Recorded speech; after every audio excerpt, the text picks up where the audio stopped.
B Unnikrishnan സംവിധാനം ചെയ്ത് നിവിൻ പോളി നായകനായിട്ട് വന്നിട്ടുള്ള ഏറ്റവും പുതിയ സിനിമയാണ് പ്രതിച്ഛായ. ഇതൊരു പൊളിറ്റിക്കൽ ഡ്രാമ പരിപാടി ആണ്. 2.25 മണിക്കൂറുണ്ട് ഈ സിനിമ. ഈ സിനിമയിൽ ഒരു മുഖ്യമന്ത്രിയുണ്ട്. ആ മുഖ്യമന്ത്രി കേരളത്തിൽ ജനസമ്പർക്ക പരിപാടി അവതരിപ്പിച്ച മുഖ്യമന്ത്രിയാണ്. ബാറുകൾ നിരോധിച്ച മുഖ്യമന്ത്രിയാണ്. അതുപോലെ ഒരു ലൈംഗിക ആരോപണം നേരിട്ടിട്ടുള്ള ഒരു വ്യക്തിയാണ്. ആരാന്നറിയാലോ അല്ലേ? അദ്ദേഹത്തിൻ്റെ പോലെ തോന്നിക്കുന്ന വർഗീസ് എന്ന കഥാപാത്രത്തിനെ അവതരിപ്പിച്ചിട്ടുള്ള ആളാണ് നമ്മുടെ ബാലചന്ദ്ര മേനോൻ. ഇത് ഓക്കെ. ഇത് പക്ഷേ നായക സ്ഥാനത്താണ് ഇദ്ദേഹത്തിനെ കാണിച്ചിരിക്കുന്നത്. പക്ഷെ അതിൻ്റെ ഇടയ്ക്ക് അദ്ദേഹം പൊതുസമ്മതനാണ്. അതൊക്കെ ആണെങ്കിൽ പോലും ചില കാര്യങ്ങളിൽ ഇപ്പം അഴിമതിയൊക്കെ എങ്ങനെയാണ് മൂടി വയ്ക്കപ്പെടേണ്ടതെന്നുള്ള ധാരണയുള്ള, എന്നാൽ കോഴയൊക്കെ കൊടുക്കുന്നതൊക്കെ ഒരു കലയാണെന്ന് പറയുന്ന, ചില കാര്യങ്ങളിൽ വിധിയൊക്കെ അനുകൂലമായിട്ട് നേടിയെടുക്കുന്ന അത്യാവശ്യം വങ്കത്രങ്ങളൊക്കെ ഉള്ള ഒരാളായിട്ട് കാണിക്കുമ്പോൾ അത് പ്രൊപ്പഗണ്ടയല്ല, അത് ഒളിച്ചു കടത്തലല്ല, അത് എഴുത്ത് സംവിധാനത്തിൻ്റെ രാഷ്ട്രീയ ഇതല്ല. ഓക്കെ, പകരം അതങ്ങനെ വരാതിരിക്കുന്നത് എന്തുകൊണ്ടാണ്? നായകപക്ഷത്താണ്. അദ്ദേഹത്തിൻ്റെ കഥയാണ് മുന്നോട്ട് പോകുന്നത്. ഒരു പ്രധാന കാര്യത്തിൽ അദ്ദേഹം നിരപരാധിയാണ് എന്നുള്ള കാര്യങ്ങളൊക്കെ വരുമ്പോഴേക്കും ബാക്കിയുള്ള കാര്യങ്ങളൊക്കെ നൈസായിട്ട് കയറ്റി വിട്ടിട്ടുണ്ട്. അതൊക്കെ അതിൻ്റെ വഴിക്ക് നടക്കുന്നത് അങ്ങനെ. പക്ഷേ അദ്ദേഹത്തിൻ്റെ മകനായിട്ട് വരുന്നതാണ് നമ്മുടെ നിവിൻ പോളി. മൂത്ത മകനായിട്ട് നിഷാ സാഗറും ഉണ്ട്. ഇതിൽ ബാലചന്ദ്ര മേനോന് വയ്യാകിയുണ്ട്, പക്ഷേ ഗംഭീര പെർഫോമൻസ് ആയിരുന്നു കേട്ടോ. പ്രത്യേകിച്ച് ഇമോഷണൽ സൈഡും പുള്ളിയുടെ ക്യാരക്ടറുമായിട്ട് നമുക്ക് ഇമോഷണലി കണക്റ്റ് ആവും. അതും അച്ഛൻ മകൻ ആ ഒരു ബന്ധം എസ്റ്റാബ്ലിഷ് ചെയ്തിരിക്കുന്നത് ഒക്കെ വളരെ മികച്ച രീതിയിൽ സിനിമയിൽ തുടക്കത്തിൽ വന്നിട്ടുണ്ടായിരുന്നു. രാഷ്ട്രീയത്തിൽ നേരിട്ടിട്ടുള്ള പ്രതിസന്ധികളെ കാണിച്ച് മുന്നോട്ട് പൊയ്ക്കൊണ്ടിരിക്കുകയാണ് അദ്ദേഹം. ചില സാധാരണക്കാർക്ക് വേണ്ടിയിട്ട് നിലകൊള്ളുന്ന ഒരു മനുഷ്യനാകുമ്പോൾ പോലും അദ്ദേഹത്തിന് ഇഷ്ടമില്ലാത്ത ആൾക്കാർ എങ്ങനെ പോട്ടെ എന്നുള്ള ഒരു ഇതുള്ള അങ്ങനത്തെ ഒരു നെഗറ്റീവും പോസിറ്റീവായിട്ടുള്ള കാര്യങ്ങളൊക്കെ കാണിച്ചു പോകണം. നമുക്കിപ്പം ബേസ്ഡ് ഓൺ റിയൽ സ്റ്റോറി അല്ലല്ലോ, അതുകൊണ്ട് പിന്നെ എന്തുവാണെങ്കിലും പറയാം, അതെന്തെങ്കിലും ആവട്ടെ. ഇങ്ങനെ മുന്നോട്ട് പോയി.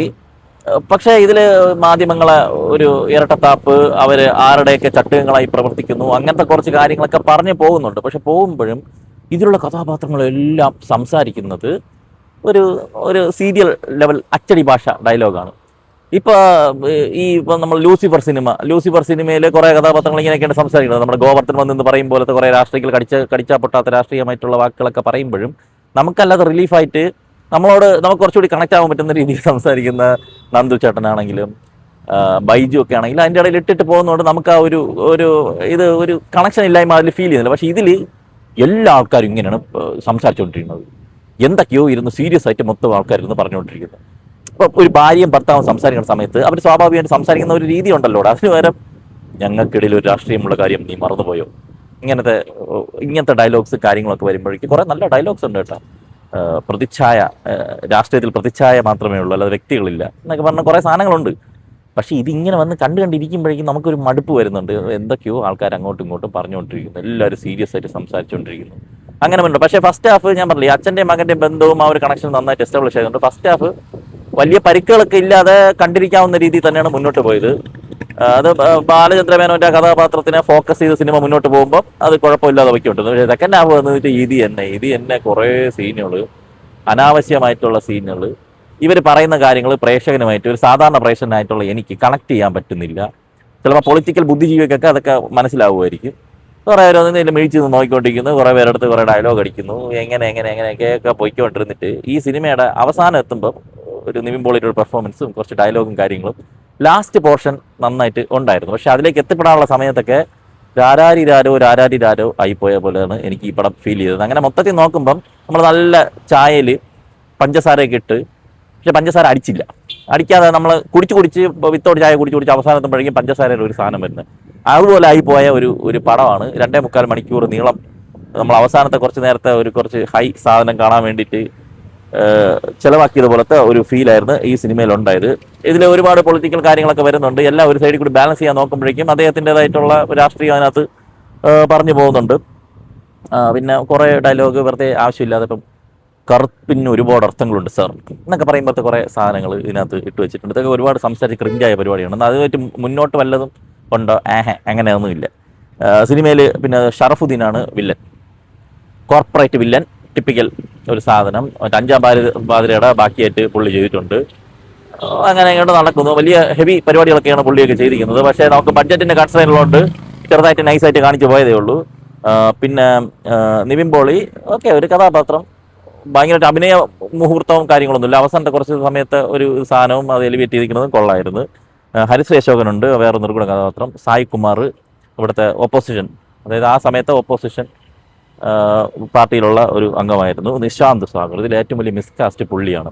പുള്ളിക്ക് ഒരുപാട് പ്രാധാന്യമുള്ള അഭിനയ പ്രാധാന്യമുള്ള ഒരു ക്യാരക്ടറാണ്. പക്ഷേ വന്ന് നിന്നിട്ട് സീരിയൽ അഭിനയം കാഴ്ചവെച്ചുകൊണ്ടിരിക്കുകയാണ്. സെന്റിമെന്റ് സീനൊക്കെ അയ്യോ അത് ഒരു വഴിക്ക് അത് കോമഡി പീസായിപ്പോയി.